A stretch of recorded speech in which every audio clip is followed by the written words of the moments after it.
Namaskar, I'm Anuradha Singh and you're watching my video channel Weaving Tales. And this is episode 17 of my series Song of Life, a poetic retelling of Mahabharata. As you all know, in this series, I've been reading stanzas from a long poetry, Song of Life, and then narrating stories related to those stanzas from Mahabharata. And in my last episode, you heard stories of the first 10 days of the war. And in this episode, you will be hearing stories of the remaining 8 days of the war. So let's, without wasting any time, read ahead. After the death of Bhishma, Dharma was not on all four. Warriors insane with enmity, eyes red with grief and blood, could not maintain righteousness and killed their enemy. Devoid of empathy, lacking rules, without scruples, it was now merely a war between survivors. That evident it was, Kali Yuga was arriving. Indeed, the glimpse of the new Yuga was dark and deadly. The 11th day, as Bhishma was no more, though he was alive, but he was lying on a bed of arrows. Drona became the commander of the Kaurava army. And unlike Bhishma, who had a lot of soft feelings, soft corner for the Pandavas and never meant to actually kill them, Drona showed no restraint like Bhishma. And he decided, Duryodhana had told him that since a great loss on our side has taken place first, the Kauravas have suffered a great loss in the form of Bhishma, who is not anymore on the war ground. Now, the same way, there should be a great loss on the Pandava side also, so that even their morale will go down. So they homed on Yudhishthir. It has to be Yudhishthir. We have to either, showed no restraint, and he decided to, his aim became that his goal became that he has to capture Yudhishthir, or he has to kill Yudhishthir. So for that he created a strategy. He decided to isolate Yudhishthir. For that he sent the charioteers of Trigarta against Arjuna. There was a vast legion, and there was another legion from Pragjyotish. It was Bhagdatta was the king of Pragjyotish. Pragjyotish is today's Assam. So he had a vast legion of elephants. He sent them against Bhima. So this way, Bhim was also very much involved fighting of the Bhagdatta army, and there the Trigarta army chased Arjuna, and Arjuna had to fight with them. So they were busy in those battles, and Yudhishthir was here alone. So this was his plan. And so while Arjuna was fighting, he could see from far that Bhima is not able to defeat the elephant legion of Bhagdatta, and he is trying to retreat. And here there was those Samsaptakas of Trigarta. They had decided that they will get killed by Arjuna, or they will kill Arjuna, and they will not return back to their tents on either of the cases. In either they win or they lose. So now Arjuna did not understand what to do. He could see that Bhimsen is not able to stop Bhagdatta's elephants. So first he told Sri Krishna that let's go back and let's help Bhima. Then he said, no, okay, let me first finish off this legion of charioteers, then we will go back. So he was in great distress, and Krishna could see it. So he told him, see, we can do both the things. You decide. You can do it at the same time also, or you could do one at a time also. So don't get worried about it. So he took a deep breath and he was motivated, and then he hit arrows towards the Trigarta army, those chariot army, and so many thousands and thousands of men he killed. The chariots were broken single-handedly. Most of the Trigarta army was diminished by Arjuna, and then he went towards Bhagdatta. So when he faced Bhagdatta was standing on his huge elephant. He had a huge elephant, and he was standing on it, and their battle started. So when their battle started, Bhagdatta hit Vaishnavastra towards Arjuna. When Krishna saw that he has left from his bow the Vaishnavastra, he took it on him, and as soon as the Vaishnavastra came towards Sri Krishna, it turned into a garland and it fell in his neck. So Shri Krishna asked him, Arjuna asked him, why did you do that, Shri Krishna? Why did you take it on yourself? So he said, there is nobody in this world who could stop the Vaishnavastra, because this Vaishnavastra has been given to Bhagdata by his father, and it has been given to his father by Bhudevi, that is the Mother Earth. And in my earlier incarnation, when I was a boar, I gave it to Mother Earth. So it was only me who could have tamed Vaishnavastra. That's why I took it on me. Krishna's narration. Obviously, Arjun was ashamed of his arrogance, and obviously he paid his obeisance to Krishna and said sorry to him for what he said to him. And then he hit one arrow at Bhagdata's elephant, and the elephant's skull was like broken into like 4 pieces, and the elephant died on its spot. And then Arjuna killed Bhagdata also.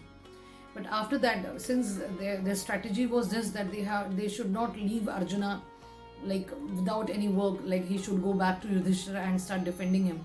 So as soon as Bhagdata was no more, Shakuni of the Gandhar narration, Shakuni, he came over Arjuna, and he conjured up some spell due to which there was darkness all over, and there were like torrential rains, and there was a horrifying like night was created by his astras.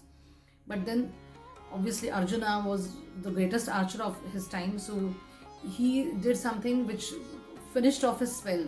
He hit some astra which finished off his spell, and there was again daylight, and he decimated his army.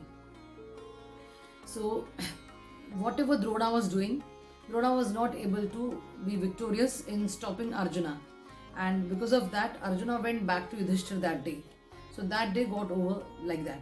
But now Duryodhana was extremely angry, and the rules were kept aside, and this army kept on fighting even after it was night. They kept on fighting, and they were so tired that so many of them fell asleep on the battleground and got killed.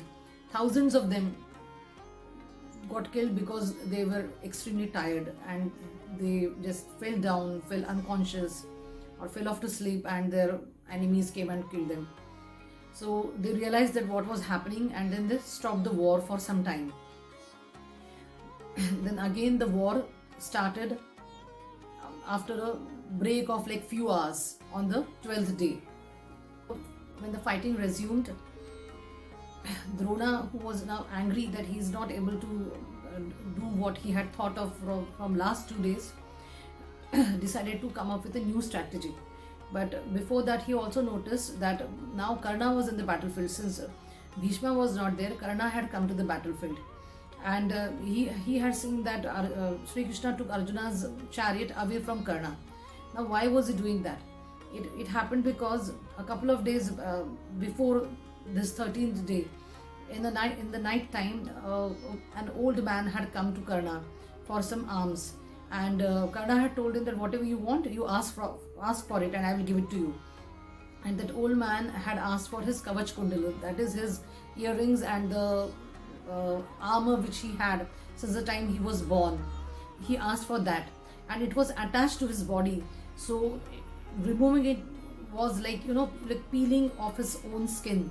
And when that man asked for it, Karna, who was known for his charity, who was known that he did not say no to anybody, knowing this virtue of his only, this man had come, and he stayed true to his virtue, and he gave it away. He peeled his own body, and there was blood all over his chest, and when he took out those kundala, that is earrings, like blood was gushing out of his ears also.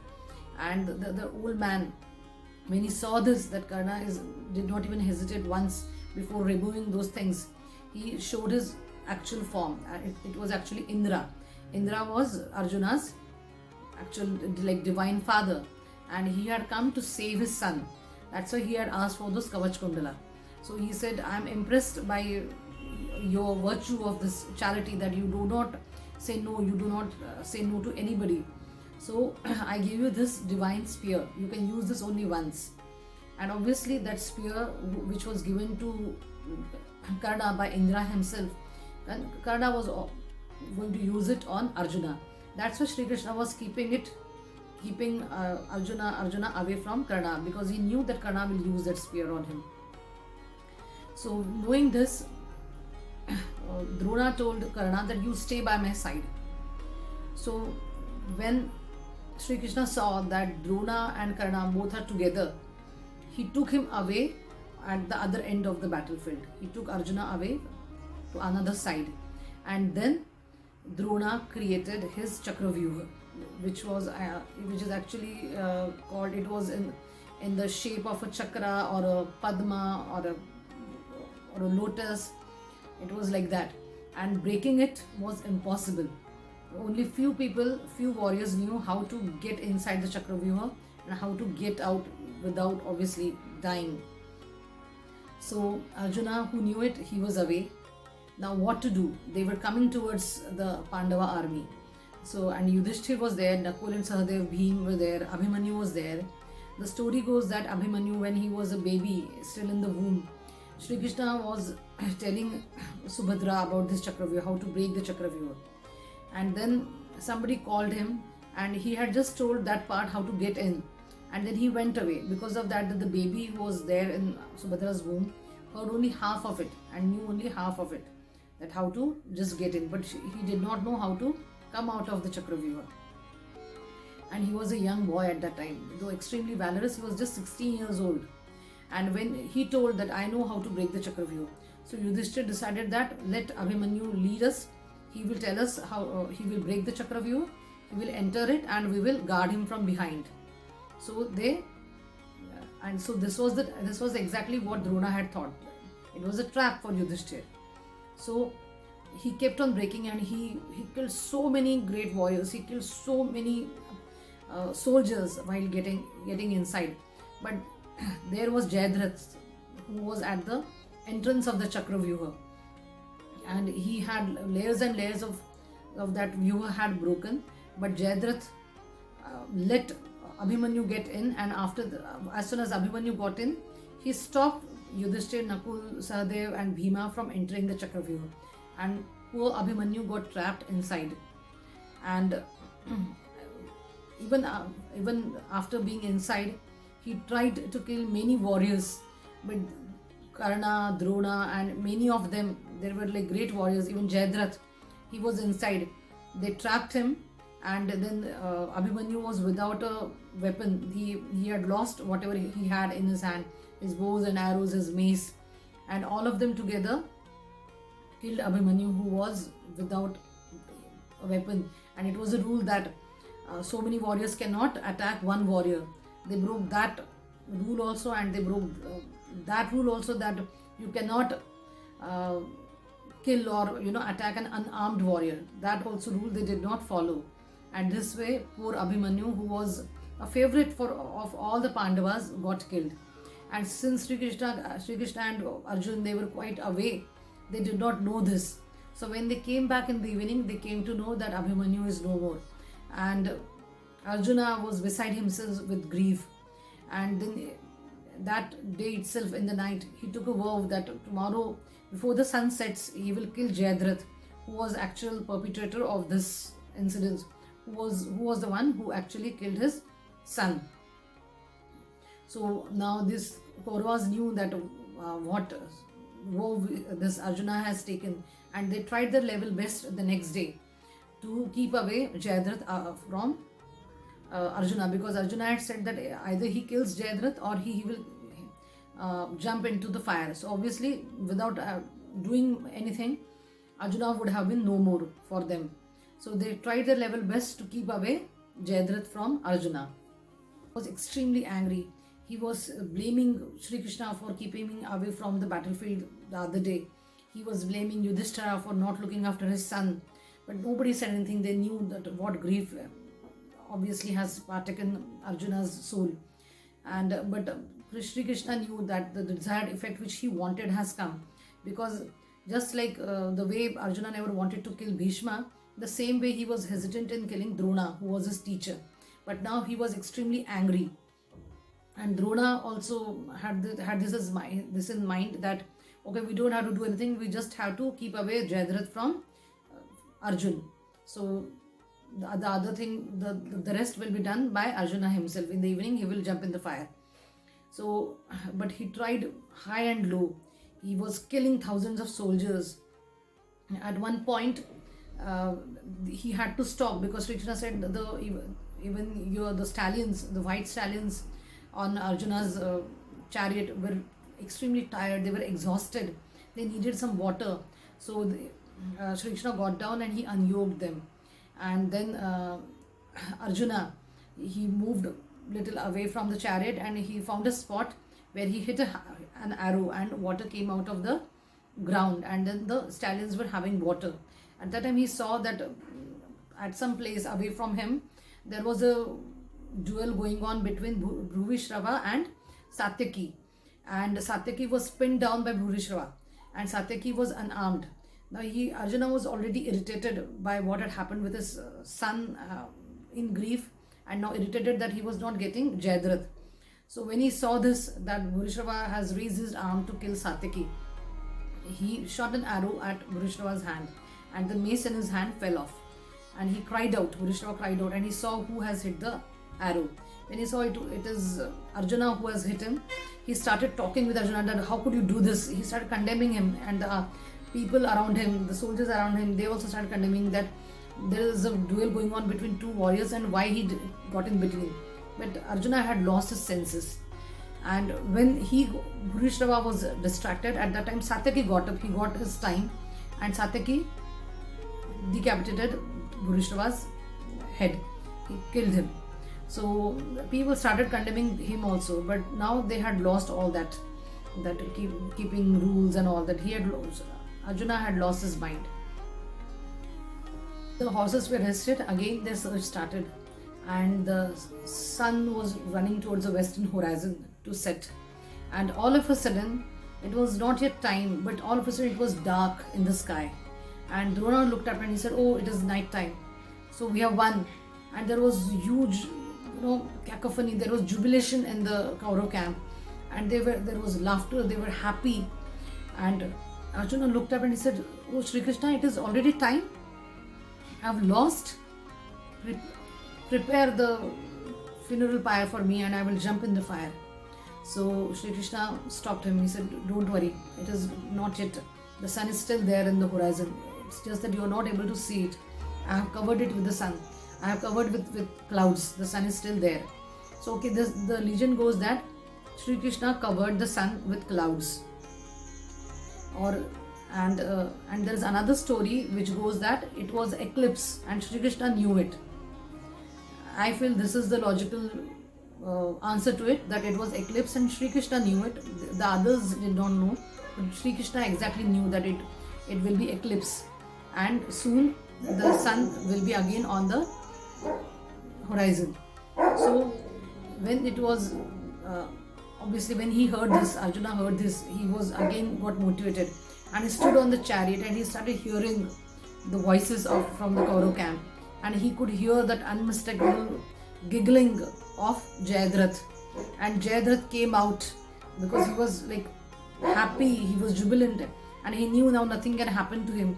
And he came in front of Arjuna's chariot, and he started teasing him, he started provoking him, and he started saying that, "See what I did, I killed your son and you could not do it, you could not keep the vow, the great archer of Bharatvarsh could not keep his vow, now jump in the fire," and all those kind of things he started saying. And at that very moment, again the sun appeared on the horizon. And Sri Krishna said, here is the sun and here is Jayadratha. You can kill Arjuna. Obviously Arjuna hit arrow after arrow at Jayadratha, and Jayadratha was no more. And he kept this way Arjuna kept his promise. And the day was over. But there is another legend related to Jayadratha. Jayadratha's father, Vyathshatra, he had become a hermit long time back. And to protect his son, he had taken a boon from the gods that whoever kills Jayadratha, that person's head will burst into 1,000 pieces. So this Krishna knew So when Jayadratha's head, like he was beheaded by Arjuna, he carried that head to Brihadshatra's hermitage, and it fell on his lap, and then it fell down. When Vrishatra saw it that it has fallen on his lap, but he could not stop it from falling to the ground. And as soon as it fell on the ground, Vrihadshatra's head, that is his father, Jayadratha's father's head itself, burst into 1,000 pieces. And this way, Sri Krishna saved Arjuna. Drona was irritated, restless, that he could not stop Arjuna from taking Jayadratha's life, and he kept on fighting. He did not stop the war, and there were like lamps were lighted all around the battleground so that they could see with whom they are fighting. And with the lamps there, they started fighting. And that day, Drona killed Drupada. He killed King Virat of the Matsya Desh, and he killed many more people. So seeing this, Sri Krishna told Bhima that go and call your son Ghatotkacha, let him come and get into this battlefield. So Ghatotkacha came, and he started fighting, and he killed many people from the Kaurav camp. And but when it was raining chaos in the battleground, and he was killing so many people that the Kauravas were afraid. They were scared that maybe the battle will get over here itself by Ghatotkacha, will kill all of us. So seeing this, Duryodhana asked Karna to do something. You have to stop Ghatotkacha.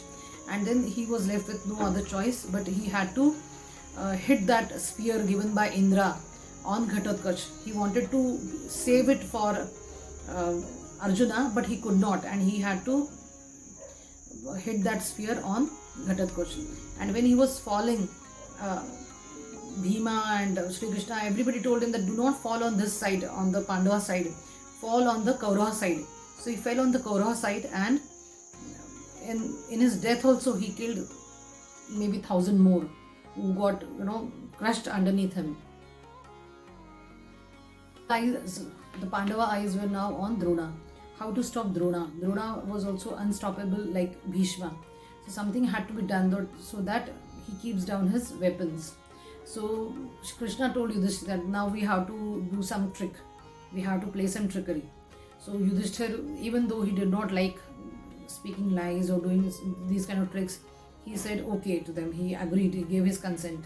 And it was told that to Bhima that Bhima has to kill an elephant named Ashwathama.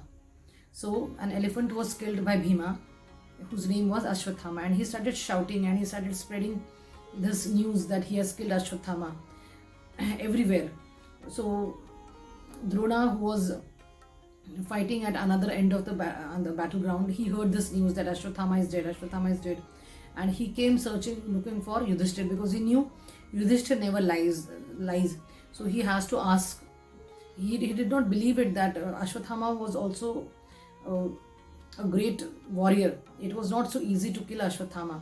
How did his son die? He did not understand. He was trying to look after for him, but he could not see him. So he decided to come and see Yudhishthira. And he came to Yudhishthira and he asked him, is Ashwathama dead? So Yudhishthira said yes. So it is, the story goes that he said Narova ya Kunjarova, means that I don't know if it is a human or a animal, but yes, Ashwathama is dead. So it was not a complete lie also, and it was not a complete truth also. So it is said that Yudhishthira, who had never lied till that day, his chariot did not touch the ground. But as soon as he spoke these words, which were not complete truth, his chariot came down on the ground. It touched the ground. So as soon as Drona heard this, that Ashwathama is dead, and that too from Yudhishthira's mouth, he kept down his weapons and he sat for meditation. So as soon as he sat for meditation, Drishtadyumna, who was born for this purpose of killing Drona, he came there and beheaded Drona. Okay, it was not correct that Drona had kept down his weapon. But obviously after Abhimanyu's death, nobody followed any rules. And I should say after the death of Bhishma, nobody was following any rules. So Drona died like this. My narration over here, and in my next episode we will see what happened after the war. So if you like my stories, do not forget to like and subscribe to my channel. Thank you.